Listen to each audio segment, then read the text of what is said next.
De acordo com as suas propriedades físico-químicas, os materiais podem ser classificados em metais, cerâmica, polímeros, compostos ou eletrônicos. Requerem acondicionamento diferente, meio diferente de transporte, estocagem e processamento, além dos mais diversos cuidados em sua manipulação e processamento.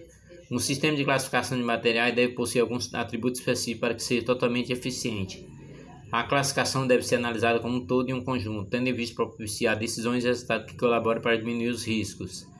Dessa forma, o método eficaz de classificação deve ter algumas características que são ser abrangente, flexível e prático. Atributos: abrangência. Para classificar os materiais é preciso abordar uma série de características de cada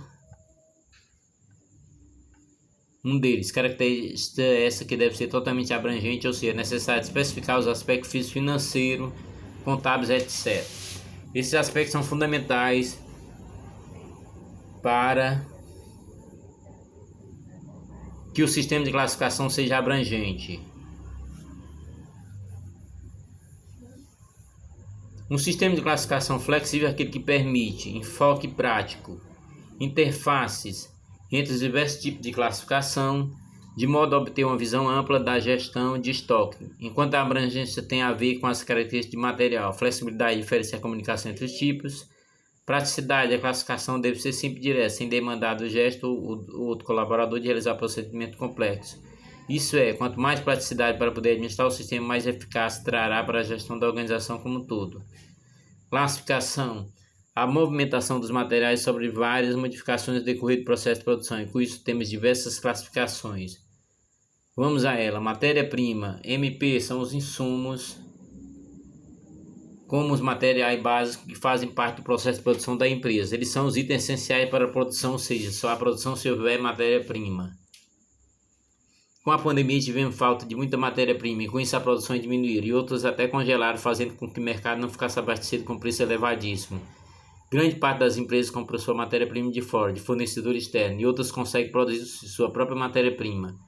Estas passam por verticalização, que é a inserção de mais de um estágio de processo produtivo a ser executado pela própria empresa, e não externamente. Materiais em processamento ou em vias compreende os materiais que estão sendo processados ao longo das sessões de processo de produção da empresa. Não são encontrados no almoxarifado, que já não são mais matéria-prima nem ficam mais em depósito, por não estarem ainda acabados. Todo jeito de produção caminha à frente para ser transformado em produto acabado. Materiais semi-acabados. Aqui o processo intermediário. Os materiais precisam passar por alguma seção para compor o processo produtivo. Ainda não chegou sequer à fase avançada de acabamento. Logo, ainda precisa de algumas etapas para ser produto acabado. Materiais acabados ou componentes, conhecidos também como componentes, compreendem as peças isoladas ou os componentes acabados e prontos para ser colocados no produto. Juntando-se essas partes pré-montadas, teremos produto acabado. Produto acabado, PA, produto pronto a chegar ao estágio final da produção, passando por todas as fases anteriores, acima descrita. Quando passa por diversas etapas de produção, há acréscimo e alteração que vai tornando diferente. Etapa da classificação de materiais. A catalogação também é chamada de cadastramento. É a primeira fase do processo de classificação de materiais e consiste em ordenar de forma lógica todo o conjunto de dados relativo aos itens identificados, codificado e cadastrado de modo a facilitar sua consulta para diversas áreas de organização. Nessa etapa, cria-se grupos e subgrupos, a finalidade de uso. De uma forma mais simplista, a catalogação é a etapa onde se realiza o inventário e o arrolamento dos itens existentes em estoque. Gestão de materiais, administração de materiais, o enfoque prático, simplificação. Essa etapa realiza a redução, simplificação da variedade de itens de material em estoque, que se destina a um mesmo fim. Simplificar os materiais é, por exemplo, no caso de existir dois ou mais itens que têm o objetivo de exercer a mesma função, ou seja, a opção pelo uso de um deles para realizar uma tarefa. 3. Identificação. A identificação, também denominada como especificação, é a etapa onde se realiza uma descrição meticulosa do material, possibilitando sua individualização em linguagem que possibilite melhor entendimento entre consumidor e fornecedor. No momento de recepção dos materiais, é possível realizar uma conferência da especificação pedida com as recebidas. Normalização é o estabelecimento de norma técnica para os materiais, com o objetivo de solucionar ou prevenir problemas. Essa etapa se preocupa de maneira pela qual devem ser utilizados materiais em suas diversas finalidades e da padronização e identificação do material, de modo que tanto o usuário como o almoxarifado possam requisitar e atender os itens utilizando a mesma terminologia. 5. Padronização. A padronização nada mais é do que deixar os materiais uniformizados. Quando eles seguem um determinado padrão, o diálogo com o mercado de controle são muito mais fácil e prático de se realizar. Dentro dessa conceituação de padronização, estabelece-se padrões de medição, qualidade, peso, dimensão do material, etc. 6.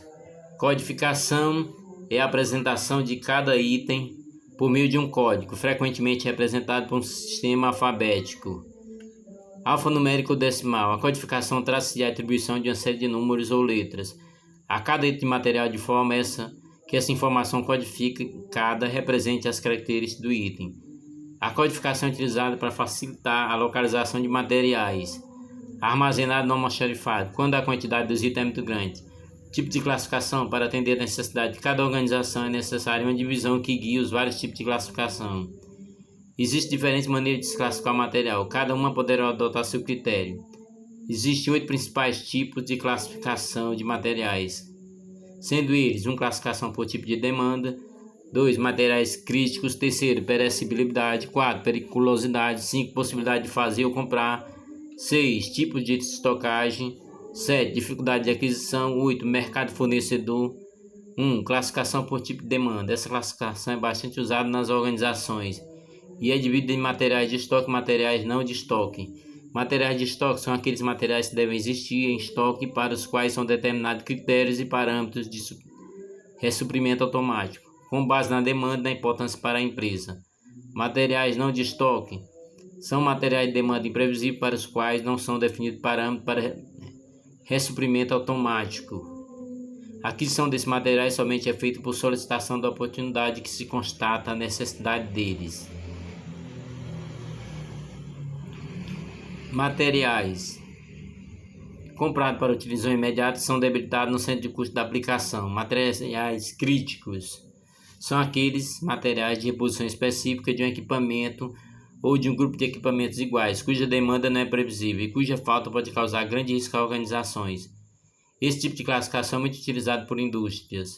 Por serem sobressalentes vitais de equipamento produtivo, deve permanecer estocado até a sua utilização, não estando, portanto, sujeito ao controle de obsolescência.